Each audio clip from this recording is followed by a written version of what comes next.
안녕하세요. 잠이원 한의원의 원장 허정원입니다. 오늘은 식은땀이 나서 자꾸 잠을 자다가 깬다라고 얘기하시는 분에 대한 얘기를 좀 드려볼까 하는데요. 전체적으로 보면은 땀과 불면증의 관계에 대한 얘기라고 보셔도 괜찮을 것 같습니다. 조금만 움직여도 땀이 나서 너무 힘들다고 얘기하시는 분들이 있죠. 특히 이제 날씨가 조금씩 따뜻해지니까 땀이 더 많이 나는 것 같아서 더욱 힘들다고 얘기하시는 분들이 있는데요. 오늘은 땀과 불면증의 관계에 대해서 한번 말씀을 드려볼까 합니다. 우선 땀에 대한 얘기를 좀 드려야 할 것 같은데요. 땀은 크게 보면 두 가지로 나눠 볼 수가 있습니다. 하나는 흘리면 몸에 좋은 땀이 있을 거고요. 또 하나는 흘리면 안 되는 땀이 있겠죠. 예를 들어서 운동을 하면서 자연스럽게 땀을 흘린다거나 전날 음주를 좀 많이 하고 난 다음에 뜨겁고 매운 음식을 먹으면서 흘리는 땀, 그리고 심한 설사 후에 설사가 멈추면서 소변과 땀이 배출되는 경우라든지 땀을 흘리고 난 뒤에 몸이 상쾌해지고 가벼워지는 그런 땀처럼 몸의 독소를 배출하고 체내의 수분량과 체온을 조절해주는 땀은 건강한 땀이라고 할 수가 있고요. 흘리면 안 되는 병적인 땀이 있는데요. 우선 조금만 움직여도 나는 땀, 그리고 자다가 흘리는 땀, 사타구니 쪽에서만 나는 땀, 다한증으로 인해서 손발에서만 나는 땀, 다른 곳에서는 땀이 안 나는데 머리 쪽에서만 심하게 흘리는 땀, 그리고 땀이 약간만 났을 뿐인데도 힘이 쭉 빠져버리는 그런 땀, 혹은 땀이 나면서 갑자기 어지러워지는 그런 땀도 있습니다. 그리고 수시로 순간적으로 얼굴로 열이 확 오르면서 나는 땀, 그리고 땀을 흘린 뒤에 급격하게 오한이 드는 땀도 있습니다.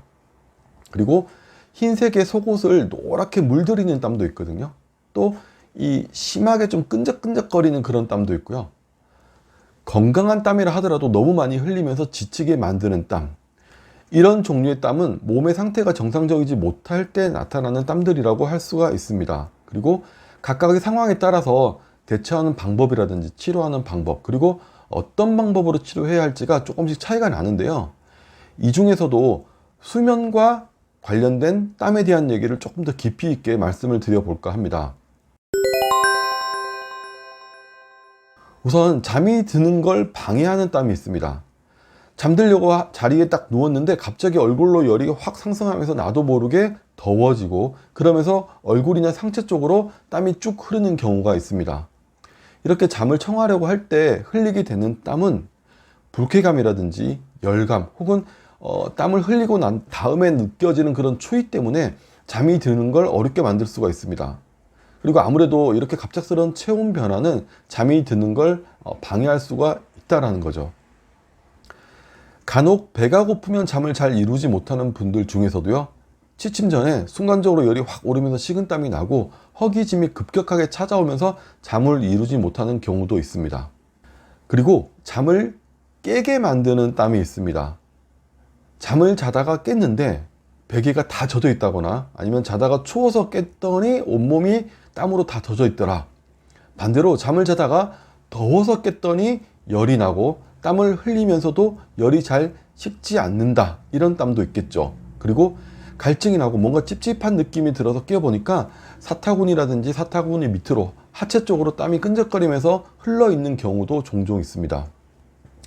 이렇게 잠을 자는 중에 흘리게 되는 땀은 편안한 숙면을 방해하는 요소로 작용을 하게 됩니다. 이렇게 잠을 방해하는 땀은 크게 기가 약해져서 몸을 크게 보호해줘야 하는 경우와 체내 진액이 부족해져서 음이 허해져서 나타나는 경우, 그리고 실제로 체온이 상승하면서 몸이 더워지면서 흘리는 땀으로 나눠볼 수가 있습니다. 내가 흘리는 땀이 어디에 속하는지 조금 헷갈린다라고 하면 이렇게 구분을 한번 해보시면 됩니다. 땀을 흘린 뒤에 체온이 떨어지고 힘이 빠지는 느낌이 든다면 기가 허한 쪽으로 볼 수가 있고요. 땀을 흘린 뒤에 열이 나면서 몸이 은근히 좀 뜨거워진다, 더워지는 느낌이 든다라고 하면은 음어 쪽으로 볼 수가 있습니다.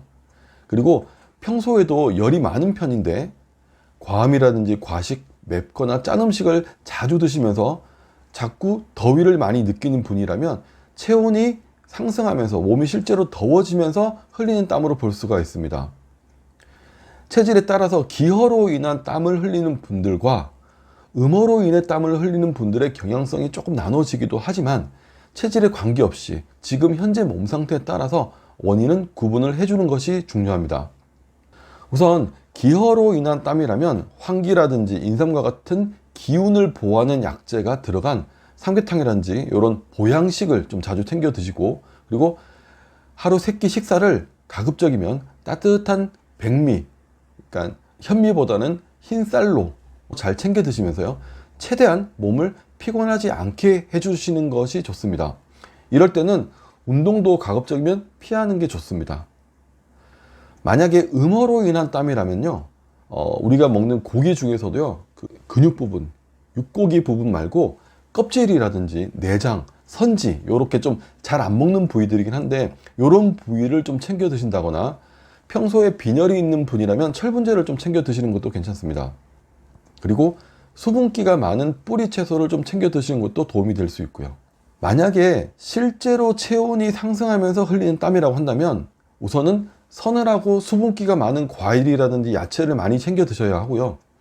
수분 섭취도 수시로 해주시는 것이 좋습니다. 체온이 상승하면서 계속 수분이 날아가기 때문에 그런 건데요. 음식 같은 경우에는 과음, 과식, 그리고 맵고 짠 음식이라든지 고기나 뭐 튀김처럼 이렇게 좀 칼로리가 높은 음식은 피하는 것이 좋고요. 한의학적으로는 기나 음을 보호해주는 방법, 즉 보법과 실제 열을 꺼주는 방법, 즉 사법으로 크게 구분해서 치료를 하게 되는데요. 기를 보충하는 방법으로는 앞서 말씀드린 인삼이라든지 황기, 꿀, 살짝 구운 감초 등이 대표적인 약재로 활용되고 있고요.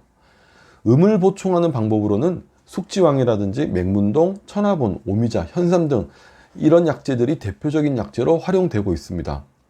그리고 세 번째로 실제의 열을 끄는 방법으로는요, 석고라든지 대왕, 황련, 황백, 고삼, 치자 이런 약재를 활용을 하게 됩니다.